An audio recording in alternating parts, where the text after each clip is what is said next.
Halo, selamat malam guys. Di sini saya Steady yang ingin bercerita sedikit tentang yang kalau bahasa kerennya itu sih namanya adalah toxic positivity ya. Ide ini muncul ketika aku melihat ada sebuah iklan di YouTube ya tentang kondisi yang dimana mereka itu mensupport seseorang ketika seseorang ini lagi mengalami masalah dan mereka memberikan kata-kata support yang mungkin terdengar positif ya. Seperti sebenarnya lo nggak sendiri, seperti semuanya pasti akan berlalu dan macam-macam yang seakan-akan terdengar positif.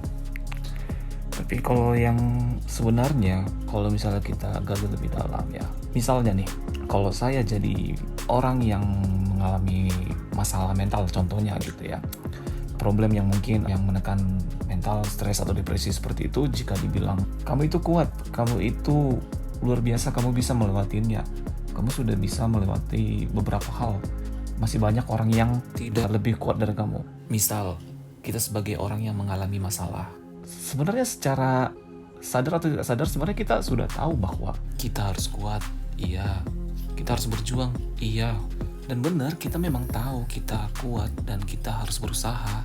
Dan perasaan itu lama-lama menjadi sebuah hal yang terdengar tidak seperti takutnya menjadi klise seperti itu. Nah, ketika itu menjadi klise, itu terdengar seperti angin berlalu dan yang lama-lama menjadi sebuah toxic positivity. Ketika itu didengarkan oleh si orang yang sedang mengalami masalah, sebenarnya itu justru membuat seseorang itu menjadi down gitu. Perlu diketahui ya, yang lagi mengalami masalah contohnya itu ya, sebenarnya dia itu lagi ingin didengarkan, ingin dimengerti.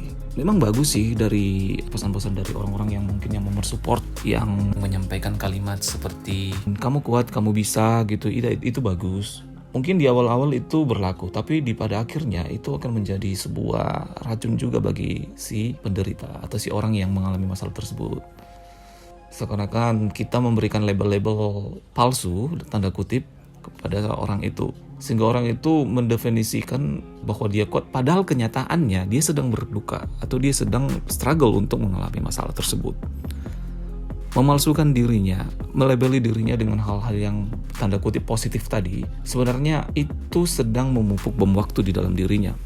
Yang lama-lama dia akan sadar dan jenuh dengan kata-kata support yang diterimanya dari orang-orang tadi. Oke, mungkin orang-orang tadi memang care dan peduli, cuman terkadang kita menjadi supporter bagi orang tersebut atau si penderita tersebut, terkadang kita tidak menyadari kita bahwa salah langkah di sini. Salah langkahnya di mana? Kita tidak benar-benar mengenali masalahnya, gitu. Meskipun kita pernah merasa, aku pernah di posisi lo gitu, dan gue tahu apa yang sebenarnya lo rasa gitu.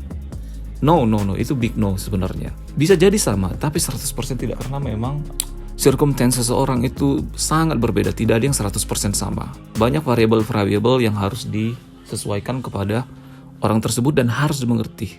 Karena barangkali variabel kita itu berbeda dengan apa yang dia rasa. Maka kita melewati hal tersebut yang mungkin saat ini kita sudah lolos dari struggle itu. Tapi kalau dibilang gue tahu apa yang lo rasa dan seperti ini dan seperti itu dan lo rasa kuat, hati-hati di situ. Pahamin dulu dia. Sebenarnya dia tadi yang seperti aku bilang itu, dia hanya butuh didengarkan. Mungkin cukup mendengarkan, tidak memberikan kata-kata support yang berlebihan, itu akan membuat dia sebenarnya semakin kosong gitu ya.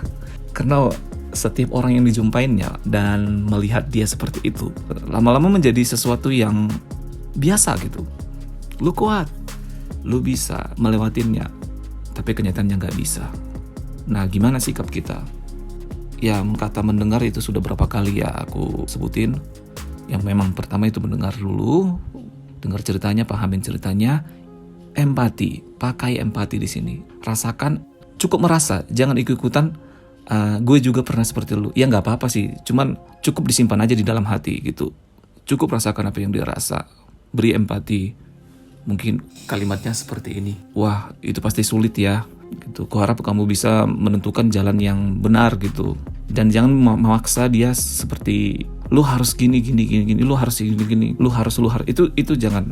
Berikan dia kesempatan untuk memilih dan memikirkan dengan kontemplasinya diri sendiri jalan apa yang akan dilaluinya, jalan apa yang akan dipilihnya.